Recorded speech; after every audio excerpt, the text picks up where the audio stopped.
Welcome to my channel. అందరికీ happy Sunday friends. మేమైతే ఇక్కడికైతే వచ్చేసినాము. బయట అయితే సామాన్ ఉంది, ఇదైతే కడిగేస్తున్నా. ఎందుకంటే ఇంట్లో చుట్టాలంటే కదా, ఇక అక్కడ ఒకసారి క్లీన్ చేసుకొని వస్తే మంచిగా ఉంటుందని ఇల్లు అయితే అంతా క్లీన్ చేస్తున్నా. చుట్టి కడిగేస్తున్నా. ఫాస్ట్గా కడుగుతున్నా. నుంచో నేను కడతాను, నువ్వు నుంచో. ఫ్రెండ్స్, ఇక మేమైతే సామాన్ అయితే ఇదికైతే తీసుకొచ్చేసినాము. బయట నుంచి అయితే లోపలికి అయితే తీసుకొచ్చినా. ఇక పొద్దున్న అయితే పూజ అయితే చేసిస్తున్నా. ఫస్ట్ దేవుళ్ళని తీసుకొచ్చుకొని పూజ చేసిన. ఆల్రెడీ మొన్న కిందనే అయిన పూజలు అన్నీ. ఇక మళ్ళీ నాకు ఇట్లా ఒక ఇది ఫస్ట్ మళ్ళీ వస్తున్నాయి కదా అనేసి వచ్చి దేవుళ్ళని తీసుకొచ్చి పూజ చేస్తున్నా. ఈ లోపల అయితే సామాన్లు అన్నీ చదువుతున్నా. ఇక మస్తు అలసిపోయినట్టు అయింది. 3-4 రోజులు వచ్చి ఇదే పని మీద ఉన్నా. చూస్తే సామాన్లు మాకు కొన్నే ఉన్నట్టు అనిపించింది, కానీ చదువుతుంటే మాత్రం మస్తు ఇది అనిపిస్తుంది. 3 రోజుల నుంచి ఇదే పని మీద పడ్డా నేను. మస్తు అలసిపోయినట్టుంది. ఇంకా 2 రోజులు ఇంకా చేసుకొని ఇక బెడ్ రెస్ట్ తీసుకోవాలి.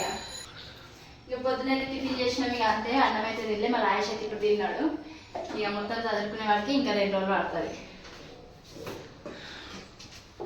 అయిపోయిందా? బీరువా మంచం ఏడ పెట్టాలి? ఆన్నే లోపలనే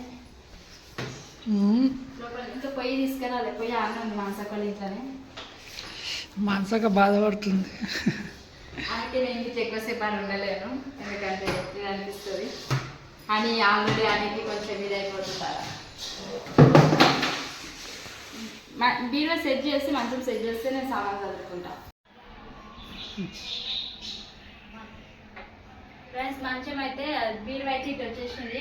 మంచం అయితే ఇటు ఎటు కాకుండా మధ్యలో వచ్చింది. ఇక్కడ ఎందుకంటే పిల్లలు ఏమంటారు అర్థం వచ్చేసింది, అందుకని ఇట్లా వచ్చేసింది మంచం. బీరువా అయితే బీరువా ఇట్లా వచ్చింది, మంచం అయితే ఇట్లా వచ్చింది. మంచం ఒకవేళ జరుపుకుందాం అనుకున్నాం, బీరువా తీయడానికి వస్తుంది మాకు. బీరువా మూతి ఇక్కడిది ఓపెన్ ఇక్కడనే చేయాలనేసి ఇట్లా అయితే వచ్చేసింది.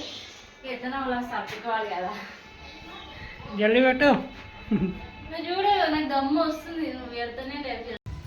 ఓకే ఫ్రెండ్స్, ఇంకా మేమైతే ఇంకా సామాన్లు అయితే సర్దడానికి అయితే టైం అయితే మస్తు పడుతుంది. ఇక చూస్తే అయితే ఇక రూమ్ కాల్ చేసిరంటే పెద్ద పని. ఇంకా ఏమంటారు, ఇప్పటికైతే ఇక నా బాధ అయితే తెల్లారింది. ఇంకా మెల్లగా చదువుకొని టైం వచ్చి సైడ్ అవుతుంది. పొద్దున్న నుంచి చదువుతున్నా. ఇంకా 3 రోజుల నుంచి అన్ని చదువుడే అవుతుంది. ఇంకా మెల్లగా చదివినాక మళ్ళీ చూపిస్తాను మీకు అందరికీ ఎట్లా చదువుకుంటాను అనేసి. ఓకేనా ఫ్రెండ్స్, బాయ్. మస్తు అలసిపోయినాను మేమైతే. ఇక ఇప్పటికొస్తే అయితే రెస్ట్ తీసుకుంటా. ఓకేనా ఫ్రెండ్స్, బాయ్.